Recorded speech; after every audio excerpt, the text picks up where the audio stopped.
Well, hey there, and good morning to today's Saturday snapshot.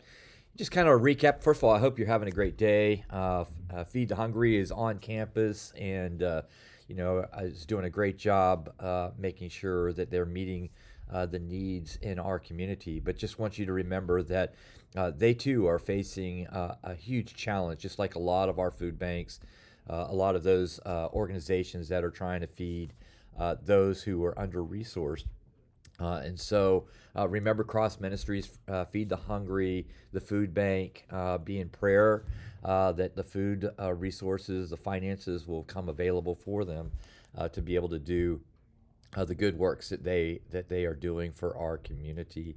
Part of the Saturday snapshot idea for me is that it used to be I was just giving you kind of announcements, which I am going to give you some of those announcements, but I'm also using it this year to kind of continue to develop for you the vision for our church, where we're heading, and part of where we are going is recognizing some of the challenges that we are facing. And when I talk about challenges, I'm not just going to be describing internal challenges. For example, in a few weeks, I'll be talking about the financial health of our church. In fact, I'd love for you to go ahead and mark your calendar that Monday, March 6th at 6:30. We will have a financial health meeting, and it'll be a good meeting for you to come and attend and be a part of that.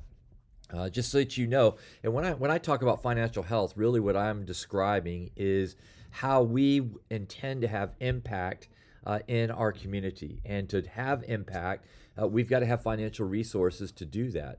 And that's just part of reality. We all understand that, and the more resources we have, the more impact that and influence we can have. And so we want to really review that and evaluate just how effective and how far do we see ourselves going. And along those same lines, it's important for us to kind of know, well, what are the challenges outside of the community that we're facing, that what questions are being asked, and how can we provide some answers to that. And in that light, I want to share just a few things that I was discovering today as I was reviewing some demographic information about our community. And with the change in our demographics, and specifically what I'm talking about here is there are fewer United Methodist churches for people to reach out to. There are churches that are choosing to disaffiliate. There are churches that have sold property and are in a process of relaunching. And so, to be quite frank about it, the United Methodist Church of the Palm Beaches really now is an anchor church in West Palm Beach. And so I put a dot on our church, and I draw a 10-mile radius. And so I'm thinking about folks that may drive 10 miles to come and be in worship with us. And then obviously in this digital online world, we can go beyond that. But just these numbers that I'm going to talk about they represent a population within a 10-mile radius. When I first got here, we were talking about a 3-mile radius kind of thing. So here's just three things that I want to pull out for us this morning, for you to really right now to be in prayer about, and then to be asking the question, how much influence, how much impact do we want to have? And I'm sharing with you three things. One, in our community, 30.6% of the population no longer believe in God. That means at one time they had a belief in God, and then over life experience have since rejected that belief. Now, that's that's a high number, of course, but here's the reason it caught my attention. The national average is only 28%. And so in West Palm, in a 10-mile radius, we're 2% points higher than the national average. Here's another number that was startling to me, is that in our population, in a 10-mile radius, 49, almost 50% of our population believe that church is not relevant, that it doesn't speak to their lives, it doesn't give them any life counsel. It's not the place that they would turn to if they were trying to figure out how do I make it in this world. Uh, that that number is interesting because the national average is 45%. And so we're almost 5 points higher in that. And then finally, this always does, when your life is committed to leading a church, pastoring a church, we call that an organized faith, an organized church, organized institution. I'm not finding the right words there this morning. Here in our community, in that 10-mile radius, 54% say they can't trust the organized church. Um, that the average in the nation is 50%. Now, we could look at those numbers and we could become like ostriches and we could stick our head in the sand and say, holy cow, that's just unbelievable that 50% of our population believes that they can't trust the church and that the church is not relevant. We could look at it that way. I would want us to look at it and say, wow, that's a huge opportunity for us as a church. We have the opportunity to go into the community and to be able to say to them, here's why we're relevant. But we have to do it in a way that says that they have given us permission, which means we have to earn their trust. And I just believe that with those kinds of numbers, it invites us to really drill down on what makes a church a church. Why is it that we believe that Jesus is the way, the truth, and the life? Why do we believe that love really does win? And when we really tap into that, I've said this before that we're living in a time. We've been living in a time for a while where there's like a character vacuum in leadership. If someone would surface with good character, with good integrity, that they just when they talked, that you just knew that you could trust them. People will naturally be attracted to that. So guess what? The people who are turned off by organized religion, the people who find religion or church to not be relevant, that when they encounter a church that is very relevant, that really is speaking to their needs. For example, when we have Feed the Hungry, out here putting food in the back of people's cars, that is a relevant need in our community right now. When we had the COVID situation occurring and people needing vaccines, and that was a relevant need is being met. Then they are becoming attracted. We can no longer live on this idea that just because there's a church in the middle of a community, people will come to church because they don't know why they need to come to church, but they will come. Yeah, a way I've shared this before in the past, just for you to kind of think about. When I joined the Air Force, I was an atheist. I had no chapel was not relevant to me, and I certainly didn't trust the chaplains at that time. My mom had gone to them about some things in our home, and it just didn't. They just did not provide good counsel or good wisdom, and nobody ever asked about what was happening at our home, things like that. So that's a long story, but here's what happened when I went to boot camp, our basic training. And I've told this before, I didn't go to chapel for the first couple of weeks, and the guys told me you're an idiot, da da da, blah blah blah, kind of thing, and I finally did go, and it turned out that they were right. That if I had gone to chapel, I would have been in an air-conditioned room, and I would have been able to sleep without getting in any trouble. And I discovered for the remainder of the time that I was in basic training that chapel was a place of safety. It was a place of refuge, right? I didn't talk to anybody. I didn't talk to a chaplain. I didn't sing the songs. I wasn't reading the Bible. I had no idea what the sermons were. But what I do know is that when I went there, I felt safe, right? So fast forward, a year and a half later, I'm stationed overseas, and I'm beginning to take college, and I'm beginning to take some psychology classes. And in those psychology classes, I'm invited to do some reflection on myself. I'm beginning to wrestle with that existential question: what in the world am I on this planet for? And as I begin to work through some of those questions, I see a notice in the base paper about starting a Boy Scout troop, and so I respond to that.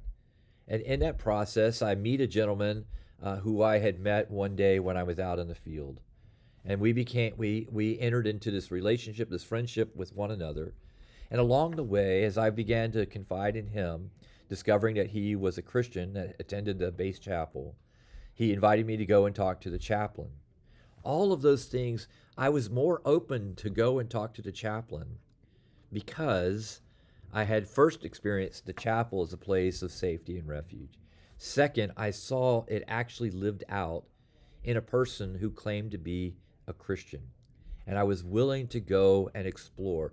And when I showed up and met with Chaplain Mosley and began to talk with him, he revealed to me just how relevant chapel could be.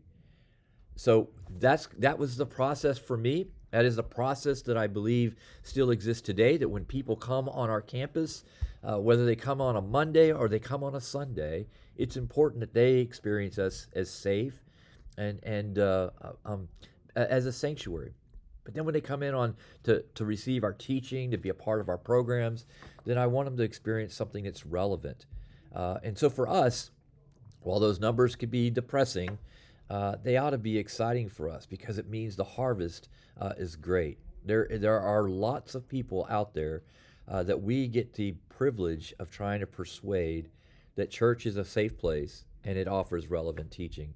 And so I just want to encourage you in that. I hope we'll be talking more directly about that in our upcoming sermon series as we think about becoming and being a church that offers God's limitless love to our community. Speaking of things that are upcoming, let me share with you, when you come to church tomorrow, the bulletin is like a book. There are a lot of things that are going on. One of the things I want you to be mindful of is that our Through the Roof ministry, special needs ministry, has a magic show coming up in March. They're doing dinner and magic, and so there will be a QR code in the bulletin that you can scan. And I want to invite you to do that and come and be a part of that. It'll be March 24th from 6 to 9. Also want you to be aware that on March 18th, we're going to host the Coalition of Immokalee Workers who are marching. They're coming across the state from Pahokee to address the fair food challenges that many of our migrant workers face. Some of the ways in which they are harassed, taken advantage of. I mean, we're talking, modern day slavery in our own backyard. And so they will be coming over and spending the night at the church for a couple of nights. And then on Saturday, you're invited to participate with them in a 2-mile march or walk. And so I hope you'll check out the bulletin announcement and make a point to be with them March 18th at 10:30. As we wrap up our sermon series tomorrow, there's an invitation for you to join with me in Delray Beach as Mayor Greg Weiss has a town hall meeting to discuss the rise of anti-Semitism here in Palm Beach County. This article was given to me. Barbara Porcher provided this to me. It's an open letter just expressing the disappointment of how here in Palm Beach County the rise of anti-Semitism is increasing, and so I'm going to encourage you, just as a great call to action in response to this sermon series, that if you're available, that you'll register to attend that event. And one other thing I want you to be aware of is on March 4th, which will be a week from today, from 9:30 to noon. We're going to gather, have a time of doing a little bit of work on the campus. The trustees are having a work day. We'll work for about an hour, a little over an hour, on the kitchen and the gathering place, and then there'll be some refreshments afterwards for us to gather together and enjoy each other's company, just to get to know one another better. There are changes that are happening in our church, and part of those changes is really going to require each of us to see ourselves as personal stakeholders in the life and ministry of the church. Every single one of us really is going to need to step up our game. And we're going to need to do it not for the survival of the church. We're going to need to do it because there's people in our community that don't know how much they matter to God. How can they if they don't trust the church, if they don't see the church as relevant? And so, what we're doing today really will transform our community if we do it from a place of love, if we do it from a place of hope. I had the privilege, Jackie and I had the privilege of having dinner last night with the Dunns and the Broadbents, and it was just a great time together. And in our course of our conversation, I was sharing with them a vision that I have, and in that 10-mile radius, how cool would it be that every child that was of school age, when they went to school, they were excited about coming home because they were going to meet loving parents. They were going to have food to eat. They were going to have time as a family together to enjoy each other's company. I know for me growing up, I wanted to be involved in as many activities as I possibly could so that I didn't have to go home. But what if we're a church that really is preparing parents to be those loving, godly parents, to have a loving, godly home, and to be able to do that in a place because we've helped them find good work. We've helped them manage their financial resources. We've helped them learn how to talk to their children, about difficult topics. We didn't leave that to social media. We didn't leave it to movies and locker room conversations. That we as parents were prepared and equipped. Imagine how different our community, how different West Palm Beach would be if our children and our students are learning about God's love in their homes because their parents are learning about God's love at our church. That's kind of the vision. That's not kind of. It is the vision that I have. It always comes down to if my parents had encountered a chapel or a church that had spoke to their needs, that had invited them to step out from behind the cloud of addiction and the cloud of depression, how much different would life have been for not only me but for those that I had encountered. And I do realize and I do appreciate, I don't take it for granted that God has used those difficult challenges to bring hope and to bring new life to others. But I also know that life, that childhood, that adolescence is not really what God intended for me. And it certainly isn't what He intended for my parents, because God looked upon my parents, He looked upon me the same way He looks upon you. And He desires for us to have life and to live life fully, to live life experiencing that peace and that joy, that love that He offers freely. Our community deserves that message, and we have been given the right and the responsibility to share that message. I hope that you'll answer the call. We look forward to seeing you tomorrow in worship or with us online. May you experience God's blessings and God's pleasure throughout today. Until tomorrow, have a great day, and I'll look forward to being with you real soon. Okay.